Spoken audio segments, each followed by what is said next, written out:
अस्सलाम वालेकुम, सत श्री अकाल। मैं हरमीत सिंह और आप देख रहे हैं आपका अपना यूट्यूब चैनल नाज़रीन। आज इतवार की सुबह आप सबको सुबह बखैर। रूस के साथ यूरोप की तवील जंग में $7.8 बिलियन का मगरबी असलहा गर्क हो गया है। दूसरी तरफ ईरान के साथ मुज़ाकरात के दौरान भी अमरीकी तर्जुमान के ज़ोहरा आलूद धमकियों का जो सिलसिला है वो भी जारी है। यमन पर अमरीकी जारियत जारी है।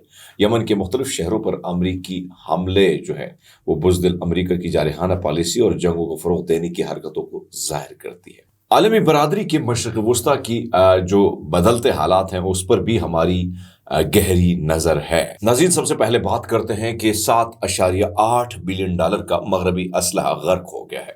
रूस और यूक्रेन के दरमियान जारी जंग में हथियारों का तबादला और फौजी वसाइल की अहमियत किसी से पोशीदा नहीं है। मगरबी ममालिक की जानिब से यूक्रेन को दी जाने वाली जदीद हथियारों की फराहमी ने जंग के दौरान एक नया मोड़ लिया है, मगर अब एक तहलका अंगेज किस्म के इंकशाफात भी सामने है कि रूस ने कुर्सक जो है $7.8 बिलियन मालियत के मगरबी हथियार तबाह हो चुके हैं। ये इंकशाफ यूक्रेनी अफवाज की जानिब से किए गए हैं। 5,500 मगरबी सप्लाई शुदा सामान की तफसील की सूरत भी सामने आई है, जिसमें टैंकों, फौजियों, गाड़ियों और दीगर जदीद हथियारों की बड़ी तादाद शामिल है। इन नुकसानात में 396 टैंक्स, 363 इन्फेंट्री फाइटिंग गाड़ियां, 530 तोपखाने सिस्टम्स, 89 मिलिट्री पुल rocket launchers, 24 command and control जो है वो गाड़ियां, 500 से ज्यादा मॉडल्स और दीगर शामिल है। एक टैंक की औसत कीमत $4.5 मिलियन, एक सेल्फ जो है प्रोपेल्ड आर्टिलरी जो है यूनिट उसकी कीमत $4 मिलियन है। एक आर्मर्ड पर्सनल कैरियर की जो कीमत है वो $3 लाख और एक इन्फेंट्री फाइटिंग गाड़ी की कीमत $6 है। और इसके अलावा भी कई हथियार शामिल हैं। साथ साथ दोस्तों, एक तरफ तो ये सिचुएशन है जो हमने आपको बताई कि इस जंग में कितना बड़ा नुकसान जो है वो इस वक्त यूक्रेन को उठाना पड़ा और मगरबी दुनिया को उठाना पड़ा, लेकिन ईरान के साथ जो जौहरी मुआहदे पर मुज़ाकरात के दौरान अमरीकी तर्जुमान ने एक बार फिर धमकी बयान दिए हैं, जिससे मुज़ाकराती अमल में कशीदगी में इजाफा हो गया है। अमरीकी तर्जुमान ने ईरान पर जोर दिया कि वो मुआहदे की शराइत पर अमल करे, बसूरत दीकर जहन्नम के लिए तैयार हो जाए। बहरहाल वही साहब जहन्नम के लिए तैयार हो जाए।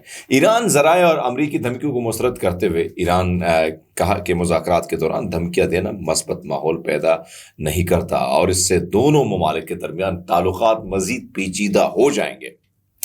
हमारे ज़राए ने ये भी जो है ढूंढ निकाला कि अमेरिका को पहले ही अपनी पाबंदियों का ख़त्म करना होगा। ईरान ने ये कहा है, तभी मुज़ाकरात में कोई पेशरफ्त हो सकती है।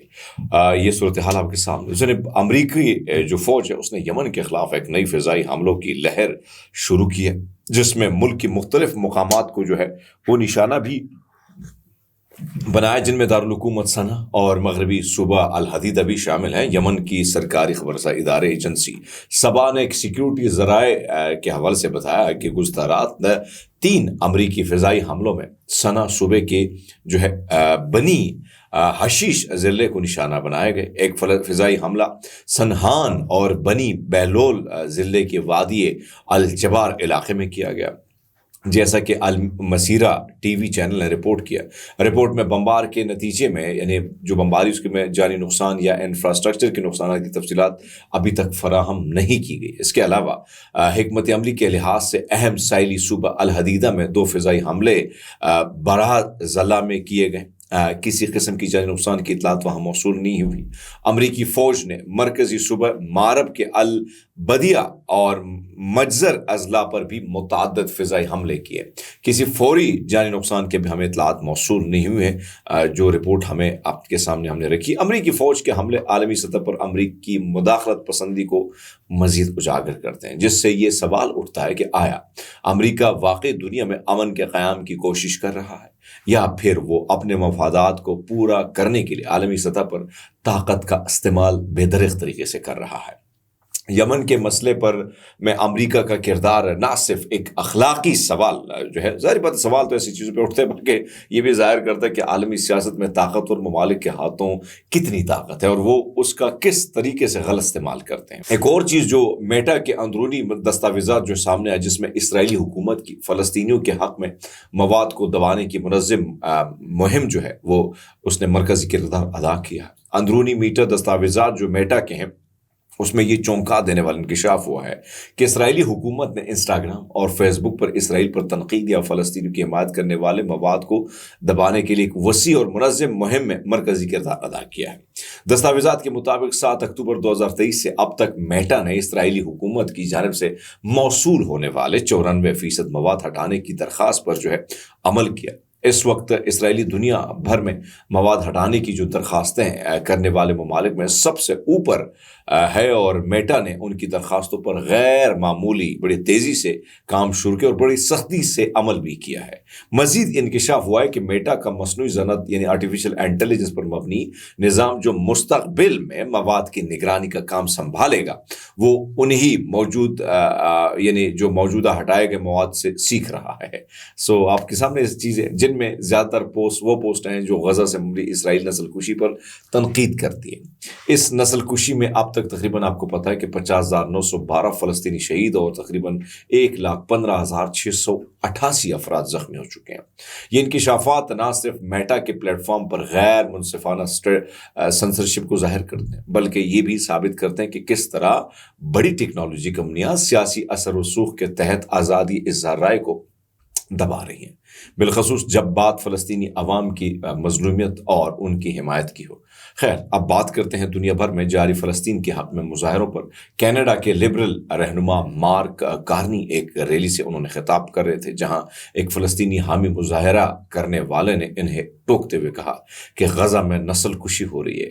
جواباً کارنی نے کہا کہ مجھے علم ہے، اس لیے ہم نے اسلحے کی پابندی عائد کی ہے۔ دوسرے نے آپ کو بتاتے چلے کہ نیتن یاہو نے اس واقعے کی جو ویڈیو ہے وہ اپنی سرکاری ایکس اکاؤنٹ پر شیئر کی اور لکھا، کینیڈا ہمیشہ تہذیب کا ساتھ دے رہا ہے، مارک کارنی کو بھی یہی کرنا چاہیے۔ انہوں نے مزید کہا لیکن اسرائیل کی حمایت کرنے کی بجائے، جو کہ ایک جمہوری ریاست ہے اور جو حماس جیسے جو ہے درندوں کو، دہشت گردوں کے خلاف ایک جنگ لڑ رہی ہے، وہ جائز ہے۔ یہ کس نے لکھا ہے؟ نیتن یاہو، میں اپنی طرف سے بات نہیں کر رہا ہوں۔ وہ واحد یہودی ریاست پر تنقید کر رہے ہیں۔ دوسرے نے امریکہ میں 27 یہودی تنظیموں نے رمیسا اور اوسترک کی حمایت میں ایک قانونی درخواست جمع کرائی ہے، جو ٹیفٹس یونیورسٹی کی طلبہ ہیں اور گزشتہ ماہ وفاقی حکام کے ہاتھوں گرفتار ہوئی۔ یہ گرفتاری امریکہ کے صدر ڈونلڈ ٹرمپ کی حکومت کے دور میں ہوئی اور فلسطین کے حامی کارکن کے خلاف کریک ڈاؤن کے تناظر میں ہوئی۔ اس اقدام کو یہود دشمنی کے خلاف جدوجہد کے طور پر پیش کیا گیا، تاہم اس پر خود یہودی برادری کے مختلف حلقوں میں تشویش پائی جاتی ہے۔ رمیسا اوسترک نے گزشتہ سال اپنے کیمپس کے اخبار میں فلسطین کی حمایت میں ایک مضبوط تحریر کیا تھا، جس کے بعد انہیں عام سڑک پر سول کپڑوں میں ملبوس پولیس اہلکار نے گرفتار کیا، اور اس کی ویڈیو بھی سامنے آئی جو ہم نے آپ کے سامنے اپنے ولاگ میں رکھی تھی، جو سوشل میڈیا پہ کافی وائرل ہوئی۔ ان کی گرفتاری نے امریکہ میں آزادی اظہار رائے قانون جو ہے عمل اور پرامن احتجاج کی حدود میں ایک نئی بحث چھیڑ دی ہے، اور خاص طور پر ترقی پسند یہودی تنظیموں نے اس واقعے پر گہری توجہ دی ہے اور رمیسا کی حمایت میں اس وقت آواز بلند کی ہے۔ خیر، بہرحال دوستو، اب تک کے لیے اتنا ہی۔ اپنا بہت سارا خیال رکھیے، بہت شکریہ۔